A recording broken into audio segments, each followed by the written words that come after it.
Welcome! Have you ever paused to think about how you know the things that you take to be true about the world around you? In this space, for instance, how do I know that there are trees, that it's daylight during the daytime, that there's water behind me? What constitutes knowledge, anyway? And if we dive all the way down this rabbit hole, can we truly be certain about anything? Are these questions even valid for Christians, or are they simply a distraction from our faith? If you've never thought about the nature of knowledge and certainty, today is the perfect day. These questions are valid for Christians, and exploring them, if done properly, will bring you closer to God with a deeper and more well-articulated understanding of the things that you believe and why. So stay tuned, hit that like button, subscribe if you haven't already, and let's get into the nature of knowledge. My name is Jan. I'm a military veteran who has worked in a variety of different sectors, and I'm currently fortunate enough to be a graduate student at Houston Baptist University in the School of Christian Thought. Today's discussion is extremely well covered and was introduced to me, in fact, by the book Philosophy, A Christian Introduction by Dew and Gould. If anything that we cover interests you, I'd encourage you to pick up your own copy through the link in the show notes. Trust me, you will learn on every page. Today we're talking specifically about propositional knowledge, which means things that we take to be true about the people, places, events, and circumstances immediately around us.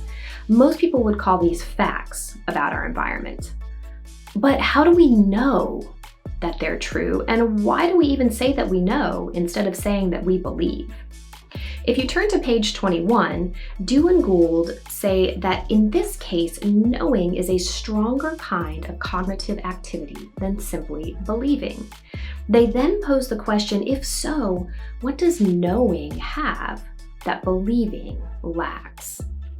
The most prominent answer has come historically in the form of JTB Theory, Justified True Belief, which has been around at least as far back as Plato, and who knows, maybe even longer.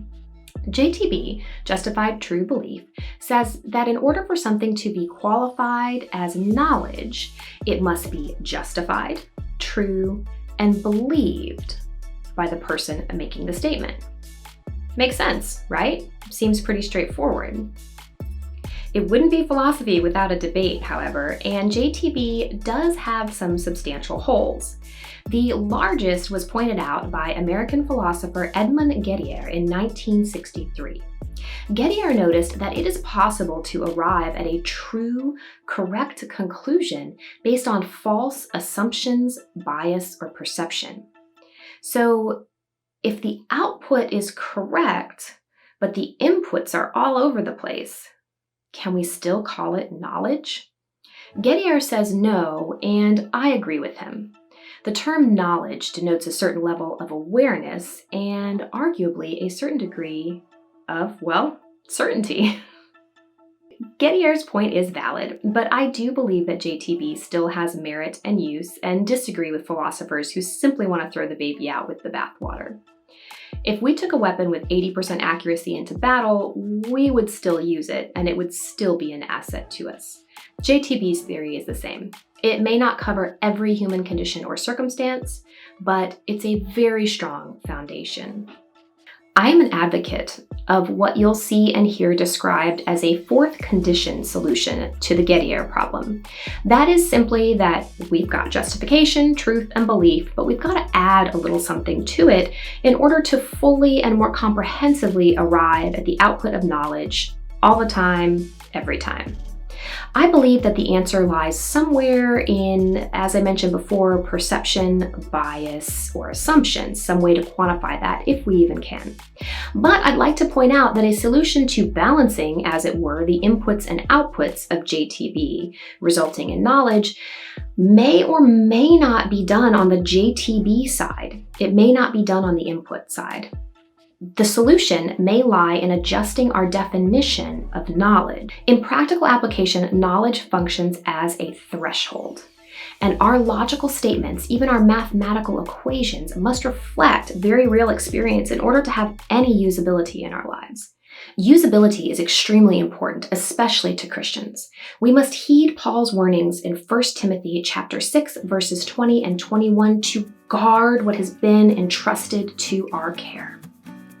We must turn away from godless chatter and the opposing ideas of what is falsely called knowledge, which some have professed and in so doing have departed from the faith.